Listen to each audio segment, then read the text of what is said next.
Hello, how are you everyone? I hope you are all fine. Welcome back to my channel with me, Mrs. Yulia. Kembali lagi bersama saya di channel saya, Mrs. Yulia. Dan untuk kesempatan kali ini, saya akan membahas mengenai adjective dan juga to be. Apa sih adjective dan juga to be itu? Let's see. Nah, untuk tujuan pembelajaran kita hari ini, sebelum kita membahas selanjutnya mengenai adjective dan juga to be, jadi tujuan kita adalah untuk mengidentifikasi sifat seseorang, contohnya kind, nice, friendly, dan juga yang lainnya, lalu memahami penggunaan ucapan yang benar, memahami perbedaan intonasi yang tepat, dan tentunya menggunakan to be, yaitu the is, am, dan are dalam menggambarkan seorang tokoh idola. Nah, dari tujuan pembelajaran yang sudah ada di layar ini, tentunya kalian sudah punya gambaran ya. Oh, to be ini contohnya ini dan juga ternyata adjective itu adalah artinya sifat. Nah, sekarang kita pelajari dulu mengenai kata sifat atau adjective. Jadi adjective, bahasa Inggris itu bahasa Indonesianya adalah kata sifat. Ini adalah kata yang dipakai untuk mengungkapkan sifat atau keadaan suatu objek, baik itu benda, manusia, binatang, ataupun tumbuhan. Examples, contohnya ada small, kecil, old, tua, beautiful, cantik tentunya. This is the example of the adjectives. Ini adalah contoh adjectives yang sangat colorful, berwarna. Coba please find the adjectives in the picture below. Coba temukan beberapa kata sifat, ini sebenarnya kata sifat ya, yang ada di gambar. Pasnya mudah sekali ya. Betul, ada curly, smart, new, what else? Old, cloudy, hot, funny, charming, small, shiny, ada nggak ya? Wrong, good. Young, yellow, ya. Warna itu juga masuk ke dalam kata sifat. Nah, nanti di bukunya masing-masing silakan dicatat ya. Lalu dicari artinya. Ya, yang kedua, kita akan membahas mengenai to be. Nah, to be ini apa sih? Mungkin dari beberapa kalian sudah ada yang pernah mendapatkan to be waktu ada di sekolah dasar. Jadi to be adalah kata kerja bantu atau auxiliary verb dalam suatu kalimat. To be bisa diartikan sebagai ada atau adalah, namun biasanya tidak diterjemahkan juga. Nah, to be ini ada 3. Yang pertama is, yang kedua am, dan yang ketiga are. To be is digunakan untuk subjek benda tunggal, yaitu ada 3, yaitu he, she, dan it. Masih ingat ya, he adalah dia laki-laki, she dia perempuan, it ini adalah benda tunggal. Jadi dia laki-laki, contohnya my father, bisa diganti he, she ini misalnya Yulia, bisa diganti she gitu ya. Dan juga it ini adalah benda tunggal, contohnya a cat, seekor kucing, seekor anjing, sebuah rumah. Dan yang kedua, to be am, dipakai untuk subjek I. Nanti kita akan melihat beberapa contohnya dan penggunaannya. Dan yang ketiga ada are, digunakan untuk subjek you, kamu, we, kami, they, mereka. Atau juga bisa digunakan untuk benda yang jamak. Contohnya sapi-sapi, rumah-rumah. Untuk mengingatnya bisa dengan mudah sekali, yaitu iling-iling atau ingat-ingat ya. SMR. Nah, S-nya itu adalah is, M-nya itu am, R, A-nya are. Jadi SMA, iling-iling, diingat-ingat ya. Is, am, are. Ini to be untuk present tense. Ya, sekarang why we use to be? Kenapa kita menggunakan to be sih? Nah, yang pertama, penggunaannya ini sebagai kata penghubung antara subjek dengan kata benda atau noun. Ya, nah ini adalah rumusnya, subjek, kata benda, dan noun. Jadi kalau kalian ingin menjelaskan mengenai kata benda, kalau tidak ada kata kerjanya, bisa menggunakan kata bantu yaitu to be. Contohnya di sini adalah he is a teacher. Dia adalah seorang guru. Nah, noun di sini itu contohnya adalah teacher. Teacher itu guru. Guru ini termasuk kata benda kan? Nah, jadi kalian juga harus bisa membedakan di antara kata benda, kata kerja.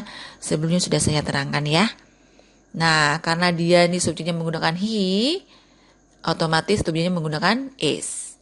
Yang kedua, we are students. Kita adalah murid. Nah, murid di sini, ya, murid adalah kata benda, noun. Karena subjeknya menggunakan we, jadi di sini to be-nya harus pakai are. Kita atau kami adalah murid. Yang ketiga, I am a chef.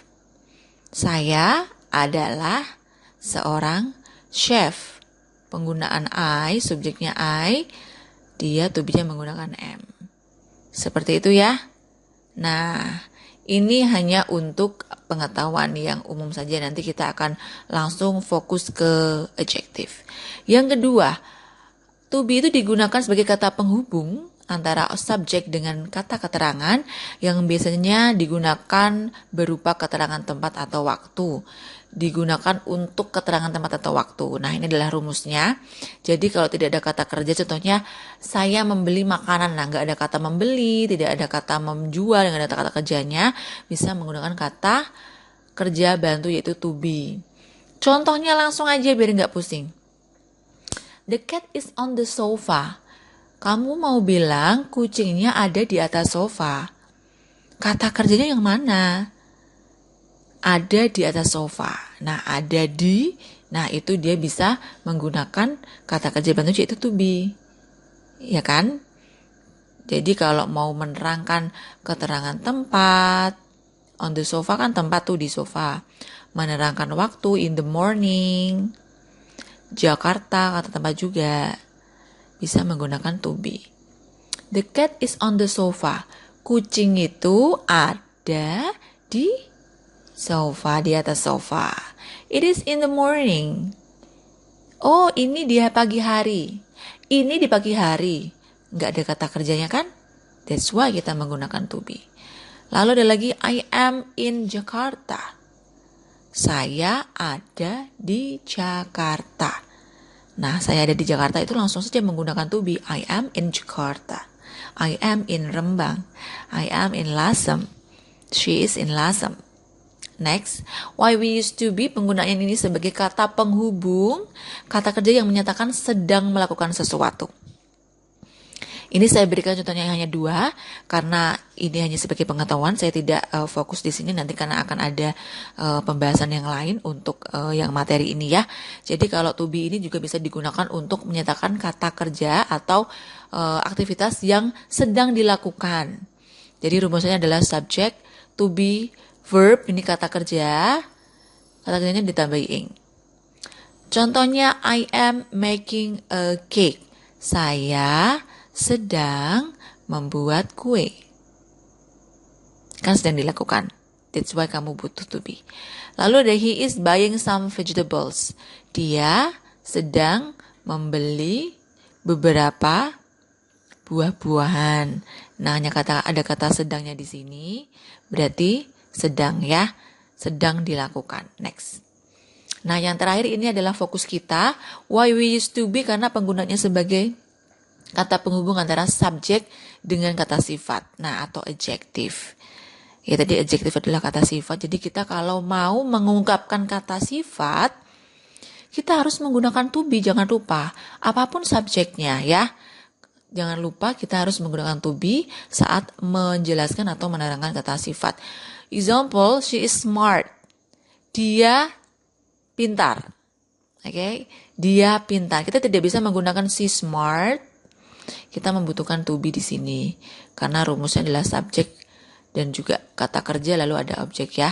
Tapi di sini nggak ada objek, jadi kita butuh kata kerja, yaitu kata kerja bantu to be. Lalu ada kata they are fast. Mereka cepat. Nah, cepat ini kata sifat, jadi kita membutuhkan to be. I am happy. Saya bahagia. Jadi I kita membutuhkan to be am. I am happy, nggak bisa I happy. Next, yang selanjutnya adalah subjek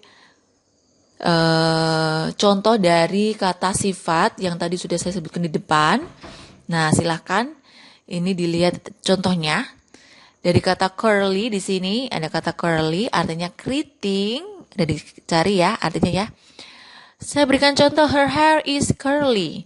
Rambutnya keriting. Nah, kita membutuhkan is di sini karena her hair itu rambut dianggap tunggal atau satu ya.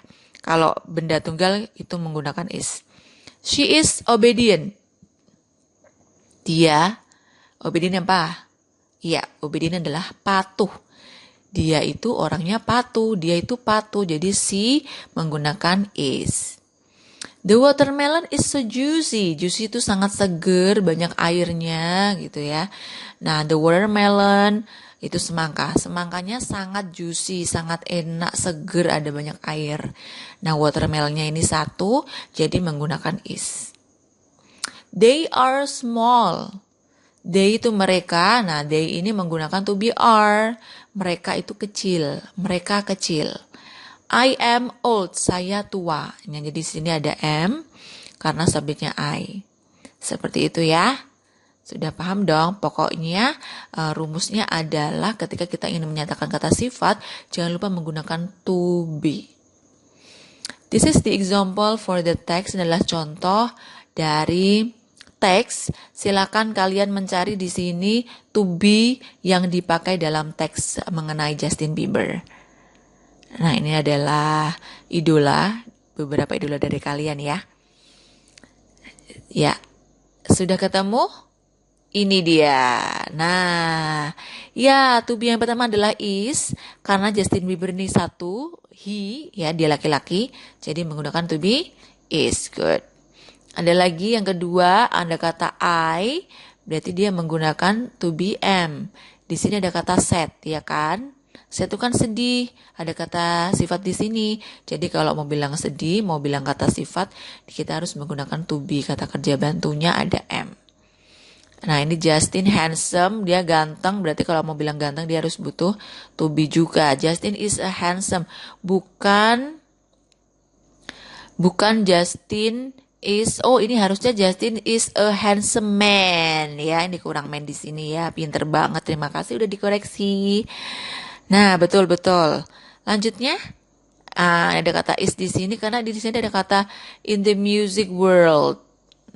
Ya, world di sini kan satu dunia. Jadi membutuhkan is. Lalu di sini ada kata very good. Very good ini adalah kata sifat, artinya sangat bagus. Jadi kita kalau mau menyatakan kata sifat, kita membutuhkan to be. Yang terakhir adalah, ya ini dia, Justin is such a cool singer. Dari tadi saya sudah ada yang cerita sedikit, ada kata singer. Singer di sini artinya penyanyi. Kalau ada kata penyanyi di sini, kita juga membutuhkan kata kerja bantu yaitu to be is. Nanti bisa dipelajari lebih lanjut lagi, dan jangan lupa kalian untuk terus menghafal kosakata yang sudah kalian dapatkan hari ini ya. Thank you so much untuk perhatian kalian semua. Jangan lupa di tengah pandemi ini untuk selalu ingat pesan ibu, pakai maskermu, cuci tangan pakai sabun, jangan sampai tertular ya. Dan jaga jarakmu, hindari kerumunan serta jaga keluargamu. Seperti itu, jangan lupa untuk terus belajar bahasa Inggris dan juga jangan lupa dipraktekkan supaya bisa lebih fasih dalam pelafalannya. Terima kasih. See you next time. Assalamualaikum warahmatullahi wabarakatuh. Thank you.